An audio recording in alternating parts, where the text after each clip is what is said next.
ज़्यादातर किसान भाई इस वीडियो को नहीं देखेंगे, मूंग में इंटरेस्टेड नहीं है वो। उनको लगता है भी नरमा हमारे हो रहा है, मूंग की बात क्यों करें अपने। ऐसे किसान भाइयों के लिए ये वीडियो बिल्कुल भी नहीं है जो मूंग में इंटरेस्टेड नहीं है। खाने को अपने को सभी को दाल चाहिए मूंग की।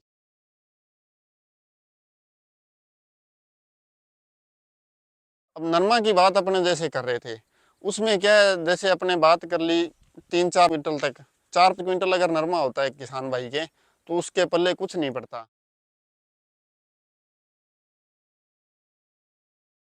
अब प्राइमरी में अपने नरमा को ले लिया, सेकेंडरी में मूंग बीज दिए, भी चलो खाली पड़ा है अपने बीज देते हैं, बरसात आ गई। इसकी अगर अपने संभाल करें तो आराम से ये 4 से 5 क्विंटल तो बिल्कुल आराम से ये मूंग अपने हो सकते।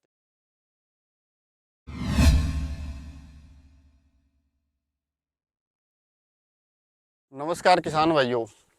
आज अपने जो विषय रहने वाला है वो मूंग की खेती पे रहने वाला है। भी मूंग की खेती आखिर कामयाब क्यों नहीं है।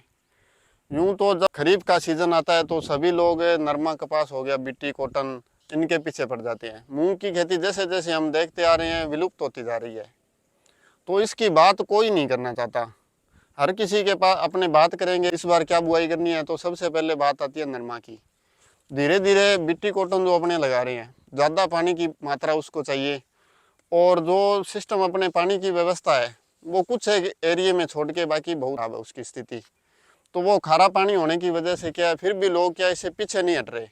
पिछली बार 1-2 बीघा लगाया उसी ने, अब जैसे आगे देखा देखी करके उसको 6-7-10 बीघा तक ले गई। तो उसका सिस्टम क्या है, अभी उससे धीरे धीरे ज़मीनें हैं उसमें जो गुवार अपने बीजते थे पहले वो होना बंद हो गया। मूंग की खेती करते थे वो होनी बंद हो गई। तो आज अपने जो सीधा सीधा इसका जो विषय है वो मूंग की खेती पे है। ज़्यादातर किसान भाई इस वीडियो को नहीं देखेंगे, मूंग में इंटरेस्टेड नहीं है वो। उनको लगता है भी नरमा हमारे हो रहा है, मूंग की बात क्यों करें अपन। ऐसे किसान भाइयों के लिए ये वीडियो बिल्कुल भी नहीं है जो मूंग में इंटरेस्टेड नहीं है। खाने को अपने को सभी को दाल चाहिए मूंग की। अपने घरों में जो प्रायोरिटी दाल की रहती है वो मूंग की रहती है, और दूसरी चने की दाल होती थी। दोनों दालें अपने बंद हो गई। अब बाजार से लाते हैं। कुछ है किसान भाई अगर मूंग की खेती कर भी लेते हैं तो वो निकालते समय उस पर क्या है, जैसे पैराक्वाट टाइप की कोई स्प्रे भी खड़ी कंबाइन से अपने निकाल देंगे इसको। तो उसके लिए वो क्या है, पैराक्वाट स्प्रे उस पर कर देते हैं। तो आज अपने बात करेंगे किसान भाइयों की मूंग की खेती आखिर क्यों नहीं होती। तो मूंग की खेती के अपने बेसिक से रूप में देखें तो 3-4 कारण है जिसकी वजह से मूंग की खेती नहीं होती। सबसे पहला कारण तो ये है, जब अपने इसकी बिजाई करते हैं तो इसके अंदर अपने को प्रॉपर बीज का ट्रीटमेंट अपने नहीं करते। दूसरा क्या है, इसका उगाव नहीं होता। उगाव वाली बात आपको पहले बता दी भी, अगर आप ट्यूबवेल का पानी ऐसे ही जोरों शोरों से लगाते रहोगे तो ये नरमा कपास भी होना धीरे धीरे बंद हो जाएगी। तो अब मूंग की खेती में अपने बात करें, सबसे पहले तो अपने को ज़्यादा ना तो जैसे एक मरबा, जैसे 25 बीघा आपके पास ज़मीन है तो कम से कम 5 बीघा तो आपको लगाना चाहिए, और 5 बीघा आपको उसमें से ग्वार के करने चाहिए। जो 5 बीघा अपने मूंग लगा रहे हैं, एक अभी सरकार क्या इसका जो MSP है वो भी काफ़ी अच्छा दे रही है।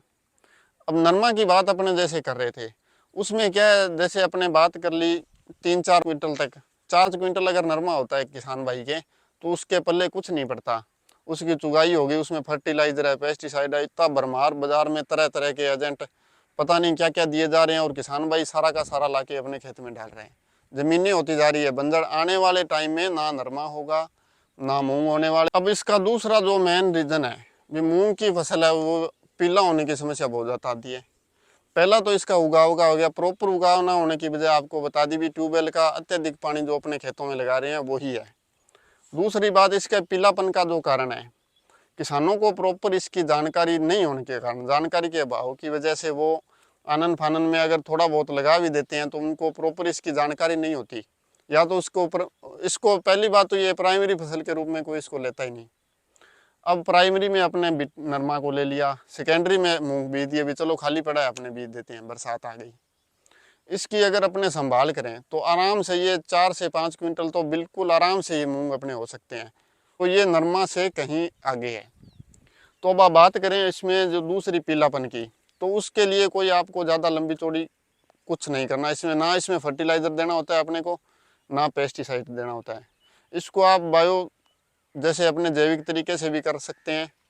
खट्टी लस्सी है, छाछ वगैरह जो है, इसकी स्प्रे से भी इसका इलाज होता है। और सीड का ट्रीटमेंट अगर अपने ट्राइकोडर्मा वगैरह से कर लिया तो पीलापन आने की समस्या ही नहीं रहेगी, क्यों फंगस नहीं आएगा इसमें। और दूसरी जो आज ये खेती आपको दिखा रहे हैं, ये बेड विधि से लगाई हुई है।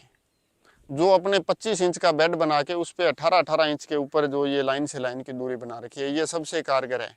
अभी आपको ये सारा फील्ड दिखाई दे रहा है, ये इसको देखो कितना शानदार खड़ा है, इसमें एक भी पानी अभी तक नहीं दिया, बरसात पे है। और आस पड़ोस में जो भी जितने भी मूंग देखे थे, वो जो प्लान अपने जो लगाए हुए थे सीधे, तो उसमें पीलापन होने की समस्या अभी से स्टार्ट होगी, क्योंकि उसके पौधे के जड़ के पास या तने के पास पानी लग गया। इसके पास पानी नहीं लगेगा, एक तो पहली बात, ये 1 फीट ऊपर हो गया, ये जल्दी से ये क्या जमीन को ढक लेंगे, तो इसमें कचरा होने की भी समस्या नहीं रहेगी। अब इसमें बात करते हैं दूसरी खरपतवार की। किसान भाई क्या इसी डर से नहीं मूंग बीजते, भी इसमें खरपतवार बहुत ज़्यादा हो जाती है। तो खरपतवार तभी होगी जब आपकी ज़मीन है उसमें ट्यूबवेल के पानी ज़्यादा लगेंगे, मूंग की फसल चलेगी नहीं, तो खरपतवार को जगह मिल जाएगी। जितनी आपकी ज़मीन में आप खुद से उसमें ऑर्गेनिक कार्बन बढ़ाओगे, उसमें जो वगैरह, तो उसका भूसा है और सारा सिस्टम अगर अपने खेत में ही सलने गड़ने के लिए छोड़ देंगे, तो वो क्या है खाद के रूप में प्रॉपर काम करेंगे और उसका जो ऑर्गेनिक कार्बन बढ़ाएंगे। उससे क्या मूंग की फसल जल्दी उठेगी, तो कचरे को होने को टाइम नीचे मौका ही नहीं मिलेगा। उसके लिए क्या है, किसान भाई आजकल क्या तरह तरह की दवाइयाँ लाकर, हर्बिसाइड, वीडिसाइड, पता नहीं क्या क्या लाकर दिए जा रहे हैं। ज़मीन तो वैसे ही बंजर होती जा रही है ट्यूबवेल के पानी से, ऊपर से ये जहर और डालते जा रहे हैं। और तीसरी बात रहेगी इसको निकालने को लेके। अब जब इसको निकालते हैं तब क्या होता है, जल्दी जल्दी अपने सीधा बुलाया मशीन वाले को और निकाल दो जी। अब मशीन वाला बोलता है ये तो ऐसा तो निकलेगा नहीं, ये तो अभी हरे हैं। किसान भाई क्या करते हैं, सीधा बाजार जाते हैं, तरह तरह के जो स्प्रे करने वाले जो हर्बिसाइड वगैरह है वो लाके स्प्रे कर देते हैं। और जैसे मूंग निकले 5-7 दिन बाद में उसको बनाया बढ़िया दाल और खाने के लिए रख देते हैं। तो इसका जो जहर है वो सबसे ज़्यादा खतरनाक है। या तो आप इसको करो बिल्कुल ऑर्गेनिक तरीके से बायो, मूंग की फसल हो जाती है, ना इसको डीएपी चाहिए ना इसको यूरिया चाहिए, खर्चा तो इसमें कुछ है ही नहीं। फिर भी पता नहीं किसान भाई क्यों नहीं इसको कर। किसान भाइयों अभी आपको जो वेड विधि पे लगाए हुए जो मूंग है बिल्कुल ऑर्गेनिक तरीके से, उसका आपको एक थोड़ा सा सैंपल दिखाते हैं प्रैक्टिकली, जो हमने इस बार करके देखा है। तो अभी ये थोड़ा सा दिखाना, ये अपने मूंग लगा दिए बेड विधि से। इसकी हाइट हो गई अपने जैसे ये लगभग होगी 1 फीट के आसपास, 1 से 1.25 फीट है। तो इसमें जो बरसात पे ही खड़े हैं अपने ये मूंग, कितने स्वस्थ खड़े हैं, कोई प्रकार का रोग नहीं है, कुछ नहीं है, ना कोई पत्ता एक भी इसका पीला है, ना येलो मुझे कुछ नहीं है। इसमें जो पानी है बरसात का वो देखो यहाँ पे लगभग ये आधा फीट तक की भी नहीं भरा, ये 4 से 5 इंच भरा है। पानी जब चाहिए इसकी जड़ को, तो अपने इसके तने के साथ में इसके पास में अपने भर के इनको लगाने का कोई फ़ायदा नहीं है। जो भी पौधा है, चाहे कोई सब्जी का है, चाहे कोई फ्रूट का है, चाहे नरमा कपास का है, उसके तने के पास पानी लगेगा उतने ही ज़्यादा उसमें रोग आएंगे। तो ये आपको दिखाने का मेन मकसद ये था भी, ये जो मूंग लगा रखे हैं ये बिल्कुल बायो है, इन पे कोई स्प्रे नहीं किया, कोई इसमें यूरिया नहीं दिया, कोई इसमें डीएपी नहीं दिया, बिल्कुल जैसे अपने सीधा खेत को तैयार किया और बिजाई कर दी। इसके पहले भी पानी नहीं लगाया, हल्की फुल्की बरसात हुई थी उस पर बिजाई हुई है, 3-4 बार इस पर हल्की फुल्की बरसात और होगी, 4 इंच इसमें नाली में पानी चढ़ा है, उसी से कितने शानदार मूंग खड़े हैं। साथ में एक प्लॉट और है जो प्लेन में लगाया हुआ है, उसमें येलो मोज़ेक रोग अभी से स्टार्ट हो गया। अभी लोग आने लगे तरह तरह के भी, इसमें अपने क्या करें, इसमें तो डालना पड़ेगा ये फंगीसाइड है वगैरह ये वो।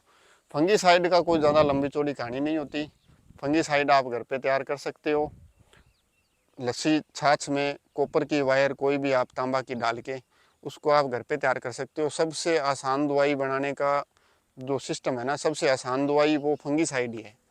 किसान भाई क्या है वो करना नहीं चाहता, उसको टाइम नहीं है, मार्केट गया उधर से लाया, ये दे दो वो दे दो। जब साल के लास्ट में जब वो दुकानदार के पास जाता है ना, सारा हिसाब करवाता है, उसको कुछ नहीं बचता उसमें से। तो कहने का मतलब यही है भी मूंग की खेती करो आप, थोड़ी करो, धीरे धीरे उसको बढ़ाओ। ये फायदे का सौदा है, घाटे का सौदा कभी नहीं हो सकता। आज का टाइटल हमने ये इसीलिए रखा है भी मूंग की खेती जो घाटे का सौदा क्यों, या मूंग की खेती फेल क्यों हो रही है। तो इसके मेन आपको रीज़न 4-5 बड़े बड़े थे वो बता। जब तक उसमें खर्चा ना लगे फसल में तब तक वो उस पर मेहनत नहीं करता। अब इस पे तो अपने को पता है ना यूरिया देनी ना डीएपी देनी, कुछ नहीं देनी, तो वो इसके पास नहीं आएगा। और नरमा आपने लगा रखा है, उसमें दुनिया जान का खर्चा तो पहले, फिर चुगाई का ये वो सारा करके उसमें 4 क्विंटल 1 बीघे का आराम से उसका खर्चा आता है। 6-7 बार उसमें सिलर लगाओ, कभी कुछ करो कभी कुछ। गुलाबी सुंडी की अभी से स्टार्ट हो गया सिस्टम, इसमें वीडियो भी मैंने डाली हुई है कई, अभी से स्टार्ट हो गई, अभी से वो स्प्रे करने लगे, टाइम सारा आगे पड़ा है। तो किसान भाइयों आप सभी से यही रिक्वेस्ट है भी मूंग की खेती करो, थोड़ी करो, धीरे धीरे उसको बढ़ाओ, आपकी ज़मीन में सुधार होगा। कई लोगों का ये भी भ्रम है कि मूंग तो अपने ज़मीन को ख़राब करते हैं। मूंग हो गया, चना हो गया, ग्वार हो गया, ये चीज़ें हमेशा ही आपकी ज़मीन की गुणवत्ता को, उसकी जो मिट्टी है उसकी जो क्वालिटी है उसमें सुधार करते हैं हमेशा ही। तो मिलते हैं किसान भाइयों नई वीडियो के साथ, तब तक के लिए नमस्कार, जय हिंद।